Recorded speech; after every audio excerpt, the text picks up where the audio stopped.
আলাইকুম। গণজাগরণ কণ্ঠ টিভির পক্ষ থেকে সবাইকে স্বাগতম। আপনাদের সাথে আছি মোহাম্মদ নজরুল ইসলাম। বোচাগঞ্জে বিদ্যুৎস্পৃষ্ট ও গলায় ফাঁস দিয়ে দুইজনের মর্মান্তিক মৃত্যু। দিনাজপুরের বোচাগঞ্জ উপজেলায় পৃথক দুটি ঘটনায় দুইজনের মর্মান্তিক মৃত্যু হয়েছে। একজন বিদ্যুৎস্পৃষ্ট হয়ে এবং অপরজন গলায় ফাঁস দিয়ে আত্মহত্যা করেছেন বলে জানা গেছে। প্রথম ঘটনাটি ঘটে বোচাগঞ্জ উপজেলার ৫ নং ছাতই ইউনিয়নের চেঙ্গন গ্রামে। স্থানীয় সূত্রে জানা গেছে, মৃত নরেন্দ্র নাথ রায়ের পুত্র জগদীশ চন্দ্র রায় ৫৫ শনিবার দিবাগত রাতের শেষ প্রহরে নিজ বাড়িতে ব্যাটারি চালিত অটো চার্জ দিতে গিয়ে বিদ্যুৎস্পৃষ্ট হয়ে মারা যান।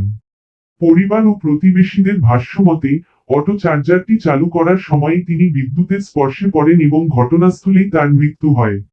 অন্যদিকে একই উপজেলার ৪ নং আটগাঁও ইউনিয়নের লোহাগাঁও গ্রামে ঘটে আরেকটি হৃদয়বিদারক ঘটনা।